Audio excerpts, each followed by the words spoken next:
की पढ़ाई और अभी की पढ़ाई में अंतर क्या है? कि फर्क। उस समय परसेंटेज बहुत कम बनते थे, बहुत सारे लोगों को कम ही बनते थे। आजकल परसेंटेज की एक भाड़ से आ गई है कि 100 में 100 आम बात होगी। 100 में 100 तो आप जिले के अंदर आपको बहुत सारी संख्या मिल जाएगी 10वीं 12वीं में।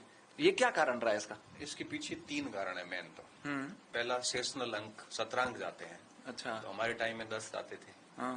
तो 10 में से 7-8 भेजते थे। अभी 20 जाते हैं तो जनरली थोड़ा सा एक अपना सा भाव होता है, तो 20 में से 17-18 तो 10% तो सीधे बढ़ गए। अच्छा।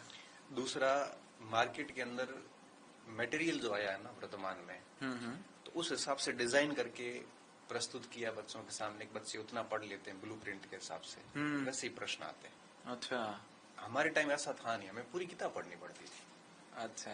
प्रश्न कहाँ से आएगा, कैसे आएगा, ये कोई ऐसा डिजाइन फ्रेमवर्क नहीं था। अच्छा। तीसरा कारण ये होता है कि पहले मार्किंग बहुत टाइट थी। गवर्नमेंट को रिजल्ट की कोई परवाह नहीं थी। अभी स्थिति ये है, और बड़ी ये दुर्भाग्यपूर्ण स्थिति है। अच्छा। कि सरकारी स्तर पे, बोर्ड स्तर पे, यूनिवर्सिटी स्तर पे ये है कि एक अमौखिक इंस्ट्रक्शन से, अमौखिक कह सकते हो आप, फेल नहीं करना, बस नहीं करना है। पहले ये कानून भी था ना इसमें, अब हट गया क्या? 8वीं तक नहीं करना? 8वीं तक तो है, अभी भी एक्ट है? में है, राइट टू एजुकेशन एक्ट में स्पष्ट लिखा है कि बच्चे को रोकना नहीं, किसी भी स्तर पे ना टीसी देनी उसको। अच्छा। अब बच्चा 9th में आके सीधी अच्छी किताब पढ़ता है। 8वीं तक तो बच्चे को पता है कि वो फेल कर ही नहीं सकते, टीसी दे नहीं सकते, भले वो स्कूल नहीं आए। इसके पीछे क्या थ्योरी है?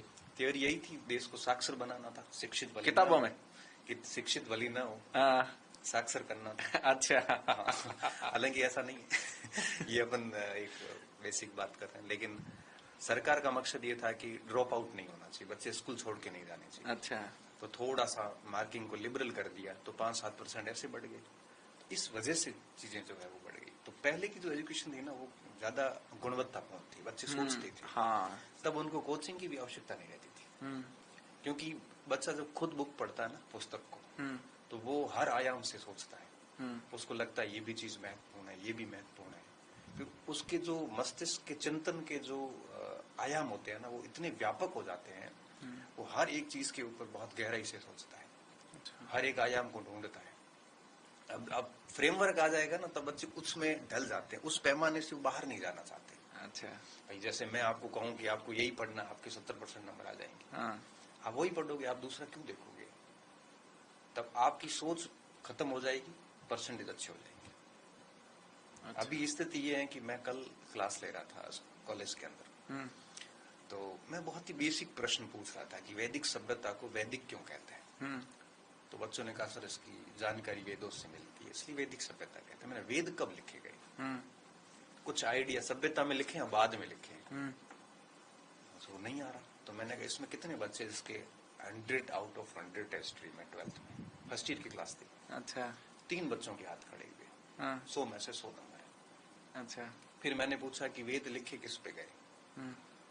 तो फिर कागज पे। मैंने कहा बेटा कागज तो इसके भी 1000 साल बाद आविष्कार हुआ है। मैंने कहा 12वीं कक्षा के भाग 3 के टॉपिक 2 में लिखा हुआ है कि वेद किस पे लिखे गए, और आप 3 महीने पहले 12वीं छोड़ के आपकी हालत है। तो सर हमें उतना ही पढ़ा जितना बताया गया था कि इसमें परसेंटेज बन जाते हैं। इसी में आज की पढ़ाई परसेंटेज के लिए हो रही है। अच्छा। इससे नुकसान हो रहा है समाज को? नुकसान, बहुत जबरदस्त नुकसान होना। ऐसी पीढ़ी आ रही है जो बेसिक ज्ञान भी नहीं रखती, विषय के ऊपर कोई समझ नहीं है। अब मैं बता रहा हूँ, जैसे कोचिंग क्लासेस वगैरह में बच्चे आते हैं, कॉलेज में स्टूडेंट आते हैं, बौद्धिक स्तर इतना नहीं है। एक वो आय की असमानता एक टॉपिक चलता है इकोनॉमिक्स में, ऐसा अब शिक्षा की असमानता चलेगा। उसमें एक वर्ग तो बहुत इंटेलिजेंट आ रहा है यूनिवर्सिटीज वगैरह से, अच्छी स्कूल से, और एक वर्ग बहुत कमजोर आ रहा है। ये खाई बढ़ती जा रही है। इसका समाधान क्या है? समाधान फिर यही, बच्चे बेचारे कोचिंगों में भटकते हैं 5 साल, 7 साल, 10 साल, और फिर उसमें से 1-2 सेट हो जाते हैं, जिसका उदाहरण देके कोचिंग संस्थान फिर एडवर्टाइजमेंट करते हैं, बाकी सारे मजदूरी करते हैं, कोई ऑप्शन नहीं। अच्छा। गवर्नमेंट की तो लिमिट है पोस्ट की। हाँ वो तो है। और फिर 100 में से एक आधा बच्चा ठीक कर पाएगा। अब 10-12 साल की रही गई कमियों को 1-2 साल में तो कैसे ठीक कर पाएंगे? सही बात है। वापस लौटते हैं, आपने ग्रेजुएशन करने के बाद फिर